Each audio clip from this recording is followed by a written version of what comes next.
যেভাবে লেখা আছে আমি সেভাবেই পড়ছি। গ্রামের বৃদ্ধ মানুষরা একটা কথা বলে, বাঘ মরে গেলে হয় কাঠ, আর মানুষ মরে গেলে হয় বাঘ। এই কথার অর্থটা এমন, বাঘ বেঁচে থাকলে মানুষ তাকে দেখে ভয় পেলেও মরে গেলে কেউ ভয় পায় না, কিন্তু মানুষ মরে গেলে অন্য মানুষের যত ভয়। একা লাশের পাশে এক মুহূর্ত যেন কেউ থাকতে চায় না।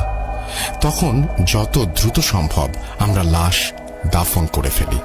কিন্তু এই দুনিয়ায় কিছু মানুষ আছে, আমরা লাশ দাফন করার পরেই যারা ঘন অন্ধকার কিংবা কোনো এক জ্যোৎস্না রাতে সদ্য মাটি দেয়া লাশের কবরের ওপরে কোদাল চালিয়ে লাশ চুরি করে। কি ভাবছেন এত কথা কেন বলছি? তাহলে মনোযোগ দিন, আজ আমি শেয়ার করব একটা লাশ চুরির ঘটনা।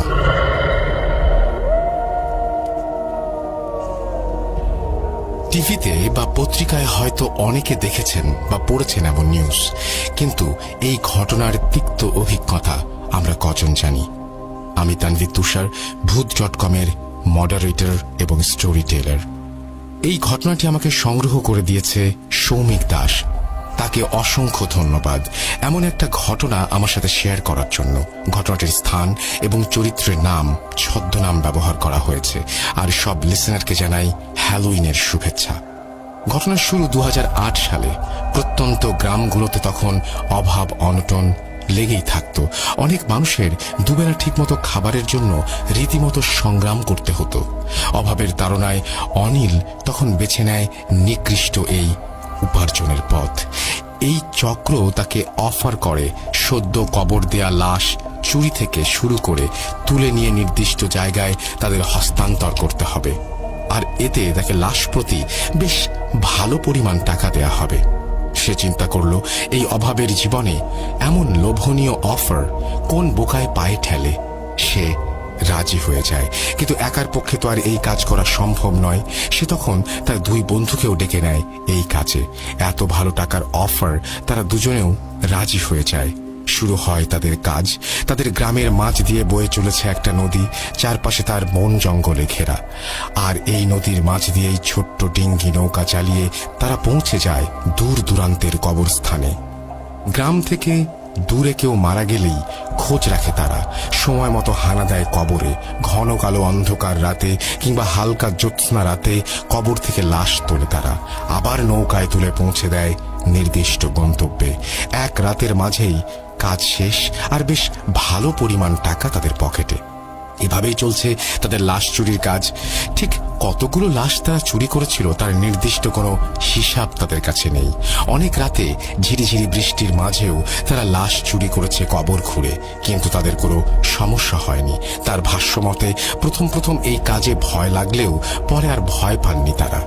এমনি একদিন তারা খবর পেলেন পাশের গ্রামের একজন লোক মারা গেছে, কিন্তু সমস্যা হলো তাকে যেখানে কবর দেয়া হয়েছে সেটা অনেক পুরনো কবরস্থান আর লোকালয়ের অনেক কাছে। কিন্তু অনেক দিন কোনো লাশ চুরি না করায় তিনজনের হাত তখন ফাঁকা। তারা যে কোনো মূল্যেই হোক লাশটি চুরি করতে চায়। কবর দেওয়ার দুদিন পরেই অমাবস্যা, আর সেই ঘন কালো অন্ধকারেই তারা সিদ্ধান্ত নেয় লাশ চুরির। সেদিন গভীর রাতে তারা তিনজন নৌকায় কোদাল, খন্তা, হারিকেন নিয়ে রওনা দেয়।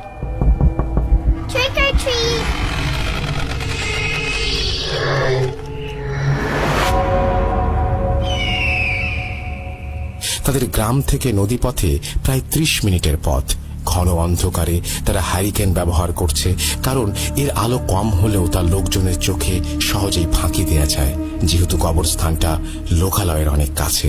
আর তারা যখন কবরস্থানের পাশে পৌঁছে গেল, নৌকা থেকে নেমে দেখল বেশ অনেক বড় বড় গাছ আর বাঁশ ঝাড় দিয়ে ভরা এই কবরস্থান। তাদের হাতে একটা ছোট্ট টর্চ লাইটও ছিল। অনিল সেটা জ্বালাতেই দেখল গাছগুলো অনেক পুরনো, গায়ে শ্যাওলা পড়ে আছে, জংলি লতায় কোনো কোনো গাছের ডালপালা জড়িয়ে গেছে। চারিদিকে কেমন যেন গা ছমছমে পরিবেশ। অনিল সহ সবাই নেমে নৌকা পাড়ে বেঁধে তারা ঢুকে গেল ঘন অন্ধকারে। চারপাশে ভাঙা কবর আর বাঁশ ঝাড়, মাঝে দু একটা করে বিশাল গাছ। কিছু গাছের ডাল একদম নেমে এসেছে মাটির কাছে। তারা হ্যারিকেনের আলো বাড়িয়ে দিল। তার আলোতে গাছের ছায়াগুলো কেমন যেন দৈত্যাকার মনে হচ্ছে। নতুন কবরটা তারা খুঁজে পেল, কিন্তু সেটা একদম ফাঁকা একটা জায়গায়। চারপাশে খুব বেশি গাছপালা নেই। হ্যারিকেনটা পাশে রেখে তারা কবর খুঁড়তে শুরু করে। প্রথমে অনিল কিছুটা খোঁড়ে, এরপরে আরেকজন শুরু করে। অনিল হ্যারিকেনের পাশে বসে দেখছে। হ্যারিকেনের আলোয় কোদালটা বেশ বড় দেখাচ্ছে ছায়াতে। কিছুক্ষণ পরে অনিল উঠে একটু হাঁটতে যায় পাশে। হঠাৎ একটা ভাঙা কবরে তার পা ঢুকে যায়। কবরের মাটি ভেঙে হঠাৎ করে পড়ে গেল সে কবরের মাঝে। ঠিক তারপরেই সে তার পায়ের নিচে একটা শক্ত কিছুর অনুভব করলো। হাড় ভেবে টেনে বের করতে গেল, হাত দিয়ে ধরে দেখলো চাকতির মতো কিছু একটা, আর সেটা বের করে সামনে ধরতেই দেখলো হ্যারিকেনের আলোতে চকচক করে উঠল। সেটি মনে হচ্ছে সোনালী কালারের দামি কোনো ধাতব কিছু, যেটা দেখতে অনেকটা স্কুলের ঘন্টার মতো লাগছে, কিন্তু তার দুইটা পার্ট, মনে হচ্ছে দুইটা ঘন্টা একসাথে জোড়া লাগানো হয়েছে। জিনিসটা দেখে তার অনেক লোভ হলো। সে ভাবলো এত পুরনো কবরে এমন জিনিস নিশ্চয়ই দামি কিছু হবে। সাথে সাথে লুকিয়ে ফেললো সেটা, যাতে বাকি দুজন না দেখে। জামার মাঝে করে নিয়ে এসে তার ব্যাগের মাঝে রেখে দিল। এদিকে কবর খোঁড়া প্রায় শেষের দিকে। এক পাশের খাড়ালের মাঝে দিয়ে সাদা কাফন দেখা যাচ্ছে। ঠিক তখনই তারা কিছু মানুষের গলার আওয়াজ শুনতে পেল, আর কিছু লাইটের আলো দেখতে পেল তাদের দিকে ছুটে আসতে। বুঝতে বাকি রইল না যে মানুষ টের পেয়েছে কবর খোঁড়ার ব্যাপারটা। ভয়ে তিনজন তাড়াতাড়ি কোদাল আর হ্যারিকেন সব নিয়ে নৌকার দিকে দৌড়াতে শুরু করলো। অনিল হ্যারিকেন নিভায়ে এক হাতে হ্যারিকেন আর আরেক হাতে সেই ব্যাগ নিয়ে দৌড়াতে শুরু করে। কিন্তু হঠাৎ মাঝে এসে অন্ধকারে একটা গাছের ডালের সাথে ধাক্কা খায় আর উল্টে পড়ে যায়। ব্যাগটা হাত থেকে ছিটকে পড়ে যায়। সেই ঘন্টাটা ব্যাগ থেকে নিচে পড়ে যায়। সেই ঘন্টাটা খুঁজে পেল তখন তার স্পর্শে খেয়াল করলো ঘন্টার একটা পার্ট তার হাতে, আর একটা খুলে কোথায় যেন চলে গেছে। এদিকে পেছনে গ্রামের মানুষ আসছে, তার খোঁজার সময় নেই। সে একটা পার্ট হাতড়ে কুড়িয়ে নিয়ে আবার দৌড় দিতে শুরু করলো। তারপরে তিনজন এসে নৌকায় উঠেই নৌকা চালানো শুরু করে দেয়। এই যাত্রায় অল্পের জন্য ধরা পড়তে পড়তে বেঁচে যায়। লোকজন নদীর পাড়ে এসে তাদের খুঁজতে থাকে, কিন্তু ততক্ষণে তার নৌকা নিয়ে তারা হারিয়ে গেছে। যেখানে লাশ নিয়ে আসার কথা সেখানে গিয়ে বিস্তারিত সব জানিয়ে তারা যখন বাড়ি ফিরে আসলো তখন ভোর হতে চলেছে। অনিল তার ঘরে সেই ব্যাগটা ঘরের একটা কোণে বাঁশের খুঁটির সাথে আটকে দিল। এইভাবে ব্যাগটা একটা লোহার সাথে ঝুলিয়ে রেখে সে ঘুমিয়ে পড়ল। সকালে ঘুম ভাঙল তার মায়ের চিৎকারে। বাইরে বের হয়ে দেখে তার মা দাঁড়িয়ে আছে এবং তাকে বলছে, সারা রাত কি করছিস বলতো? অনিল অবাক হয়ে মার দিকে তাকিয়ে থাকে। মা কি সবকিছু জানতে পারলো?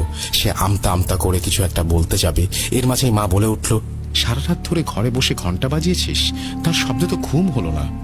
অনিল কিছুটা অবাক হয় মায়ের কথা শুনে। সে কেন ঘন্টা বাজাবে? সে আরাম করে ঘুমিয়ে গেছে।